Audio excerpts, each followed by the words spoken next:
તો અમદાવાદના ગોતા વિસ્તારમાં પોલીસ વાને અકસ્માત સર્જ્યો છે. રસ્તામાં ઉભેલી કારને પોલીસ વાન ચાલકે ટક્કર મારી છે. અકસ્માતની ઘટનાના સીસીટીવી ફૂટેજ સામે આવ્યા. પોલીસ વાનમાંથી કપ સિરપની બોટલો પણ મળી આવી છે. ગોતામાં વંદે માતરમ રોડ ઉપર આ બનાવ બન્યો હતો, જ્યાં પોલીસ વાને એક ઉભેલી કારને ટક્કર મારી હતી. બાદમાં પોલીસ વાનમાં તપાસ કરતા ત્યાંથી કપ સિરપનો જથ્થો મળી આવ્યો છે. સાબરમતી પોલીસ સ્ટેશનની પીસીઆર વાન હતી. કોન્ટ્રાક્ટ ડ્રાઈવર યશ પરમારની ધરપકડ કરાઈ છે. આગળની પૂછપરછ હાથ ધરવામાં આવી છે.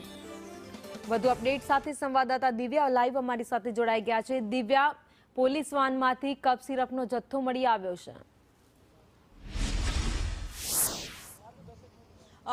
પોલીસ વાનમાંથી કપ સિરપનો જથ્થો મળી આવ્યો છે. સાથે સાથે અનેક સવાલો પણ ઊભા થાય છે એટલા માટે, અને સાથે સાથે કાયદાના રક્ષક જ એમની જે ગાડી લઈને જતા હોય છે ત્યાં કોન્ટ્રાક્ટ બેઝ ઉપર ડ્રાઈવરોને રાખવામાં આવતા હોય છે. અને એ જ ડ્રાઈવર દ્વારા ગઈકાલે વંદે માતરમ સર્કલ પાસે સાયોના સિટી પાસેનો જે આ વિસ્તાર હતો કે જ્યાં અકસ્માત કરવામાં આવ્યો હતો, 112 જે હેલ્પલાઇન ગાડી શરૂ કરવામાં આવી છે, જે કોન્ટ્રાક્ટ બેઝ ઉપર ડ્રાઈવર હોવાનું પણ સામે આવ્યું છે. હવે અંદર પોલીસ તરફથી કોઈ કર્મચારી કે પોલીસ અધિકારી કે કોઈ અંદર હાજર હતા કે નહીં તે બાબતને લઈને પણ પોલીસે ગુનો નોંધીને તપાસ છે જે હાથ ધરી છે. આ ઘટના વંદે માતરમ રોડ પર સાયોના તિલક નજીક બની હતી અને મોડી રાતનો બનાવ છે. જો કે આ સમગ્ર બાબતને લઈને જે કોન્ટ્રાક્ટ બેઝ ઉપર રાખવામાં આવેલો ડ્રાઈવર જે હતો, જે સાબરમતી પોલીસ સ્ટેશનના પીસીઆર ગાડી હતી, અને પોલીસ ગાડી જે વેન ચલાવતો હતો ગાડી, તે યશ પરમાર નામના આરોપીની ધરપકડ પણ કરી લેવામાં આવી છે. જો કે આ બાબતને લઈને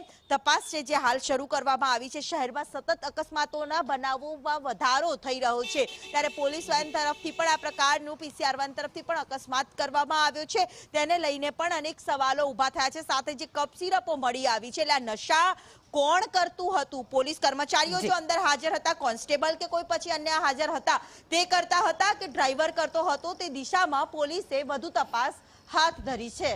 જી દિવ્યા, અમારી સાથે જોડાયેલા રહેજો. આગળ અન્ય સમાચારોમાં પણ અપડેટ લેતા રહીશું. તો જે ઘટના સામે આવી છે, પોલીસ વાનમાંથી કપ સિરપની બોટલો મળી આવી છે, તેને લઈ હવે અનેક સવાલ ઊભા થઈ રહ્યા છે કે પોલીસ વાનમાં કપ સિરપની બોટલો શા માટે હતી, કોણ લઈને આવ્યું હતું, કોને આપવાની હતી, જે કોન્ટ્રાક્ટ પર ડ્રાઈવર રાખવામાં આવ્યો હતો, શું એણે નશો કર્યો હતો, નશામાં ગાડી ચલાવી રહ્યો હતો કે પછી ગાડીની અંદર પણ નશો કરી રહ્યા હતા.